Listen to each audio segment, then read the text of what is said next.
Добро вечер во уште едно издание на Cybershift. Ви најавуваме многу интересни содржини од областа на технологијата и науката. Останете со нас за да знаете што следува. Се враќаме веднаш по краткиот джингл. Наскоро ќе кажеме збогум на Facebook и сите социјални мрежи. Доаѓа нова ера на комуникација преку која буквално ќе може да се репродуцира и допир. Заборавете на Facebook, Skype, Viber и на сите други слични социјални мрежи и апликации за онлайн комуникација. Во светот доаѓа нешто ново и револуционерно, што ќе му даде сосема нов облик на комуницирањето преку компјутерските уреди. Се работи за Inform, интерактивна електронска површина на која буквално може да се репродуцира допир. Површината која наликува на тастатура, составена од голем број копчиња, ги имитира движењата на раците што ги прави еден од соговорниците. Преку новиот начин на комуникација можете да креирате илузија дека вашите раци излегуваат од мониторот и со нив можете да допирате предмети кои се наоѓаат кај тој со кого разговарате во моментот. Така замислете дека сакате да ја погалите својата девојка или момче кои се далеку од вас. Со овој нов изум тоа веќе нема да биде проблем. Секако, тоа е само почеток. Изумот сепак ветува дека со текот на времето ќе се развие и многу пософистициран начин за допир и преку мониторот. Google работи на 5G мрежа, која е таен проект наречен Project Skybender. За прв пат ќе биде тестиран во јули, по што би требало да се знаат повеќе детали.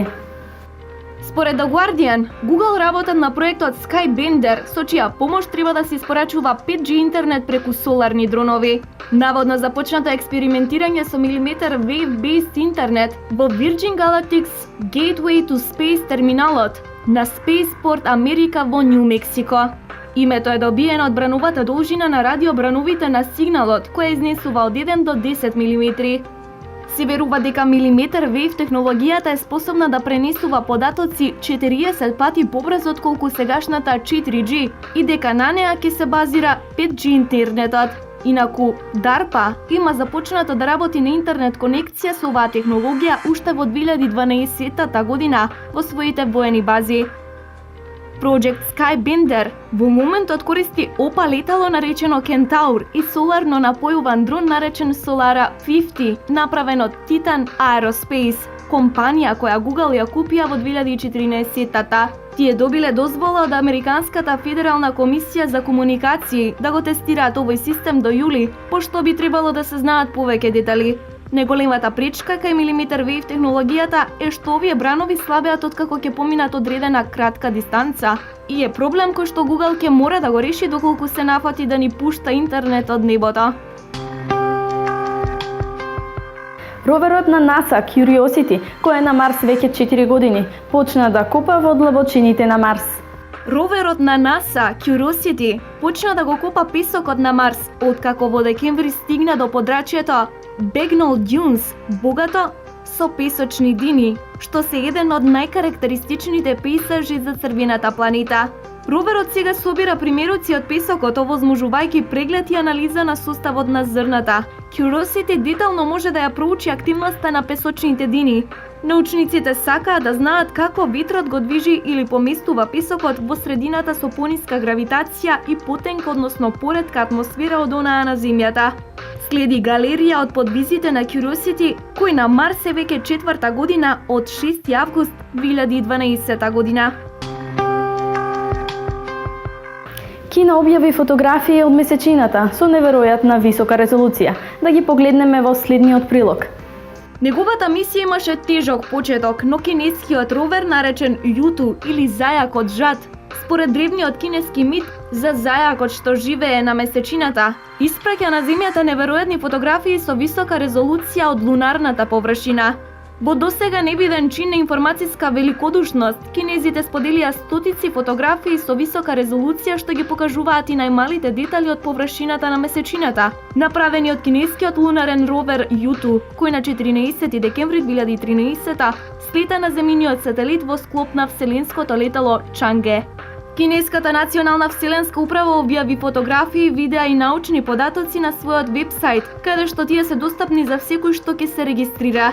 Кина е третата нација по сати Русија што слетела на месечината, а ова беше прво меко слетување на земјиниот природен сателит во последниве 37 години, откако Советскиот сојуз во 1976 година ја испрати својата сонда Луна 24.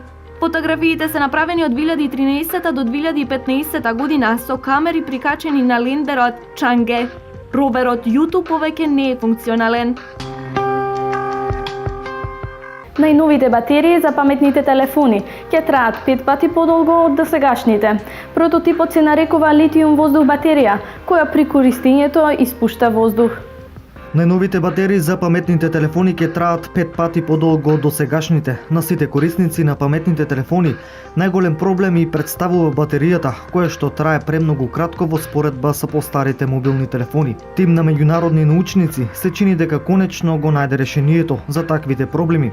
Батеријата која може да трае до 5 пати повеќе од актуелните литиум-ионски батерии. Прототипот се нарекува литиум воздух батерија затоа што при користењето испушта кислород. За сега не се откриени премногу детали, освен тоа дека новата батерија ќе користи пероксид.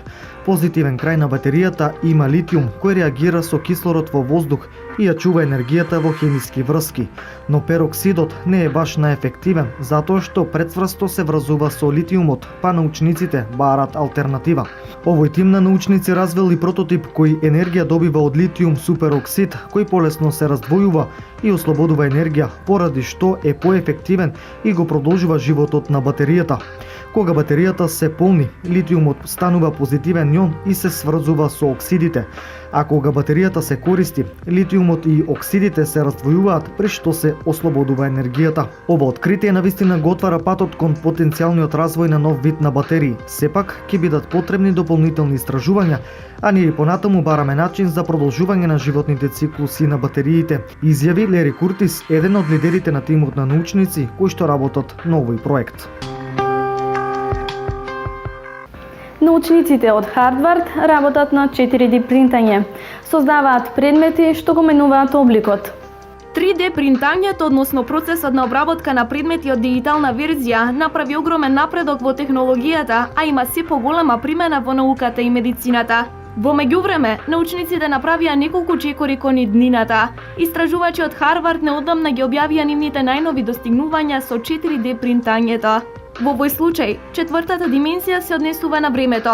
Предметите најпрво се прават така што со гел се црта на рамна површина, а потоа добива тродимензионален облик кога се потопува во вода. Гелот содржи влакна со целулоза, органска состојка што може да се најде во растенија. Нивната структура ја одредува нивната цврстина и степенот до кој ќе се распрснат кога се во вода. Тимот од Харвард, предводен од Дженифер Луис, бил инспириран од начинот на кој растенијата го менуваат нивниот облик со тек на времето, под влијание на надворешни фактори како сончевата светлина, температура или влажност. Во видеото е прикажан пример за тоа како се одвива овој процес. Меѓутоа, концептот на 4D принтање не е ништо ново. Професорот Скайлар Тибиц од МИТ универзитетот го представи концептот на TED конференција во 2013 година. Според логиката на Тибиц, потребни се два вида на материјали, еден мек и еден тврд, но тимот на Харвард користи само еден материјал во вид на хидрогел композитно мастило. Алекс е уред кој ќе ве натера да седите исправени пред компјутер. Да слушнеме нешто повеќе во следниот прилог. Ако постојано користите телефон и лаптоп, тогаш сигурно имате болки во вратот и грбот. Алекс е уред што ќе ви помогне да го решите проблемот, кој е креиран од јужнокорејската стартап компанија Namu. Уредот што се поставува на вратот ќе ви го реши проблемот така што ќе вибрира секогаш кога седите во неправилна положба, а истовремено ќе собира податоци за положбата во која се наоѓа вашиот врат. Апликацијата е изработена за iOS и Android уреди, која на корисниците ќе им овозможи да ги прилагодат јачината и траењето на вибрациите. Таа исто така ќе собира податоци за тоа дали ви бил исправен вратот на дневна база. Најстариот торент файл на светот е присутен на интернет повеќе од 10 години, со што стана најсподелуваниот торент досега. Најстариот торент файл во светот присутен е на интернет повеќе од 10 години. Станува збор за кодирана верзија на филмскиот хит The Matrix, креирана пред 12 години од страна на фан на филмот. BitTorrent е одличен систем за споделување на различни нешта на интернет, но за еден файл да преживее, треба барем еден човек да го споделува, нешто што очигледно се случува последниве 10 до 12 години со овој торент. Оваа кодирана верзија на The Matrix ги надживеа големите филмски блокбастери низ годините.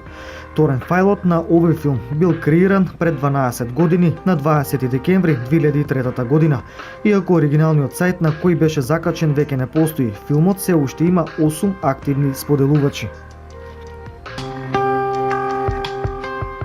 Тоа беше се во ова издание на Cybershift. Ви благодариме на вниманието.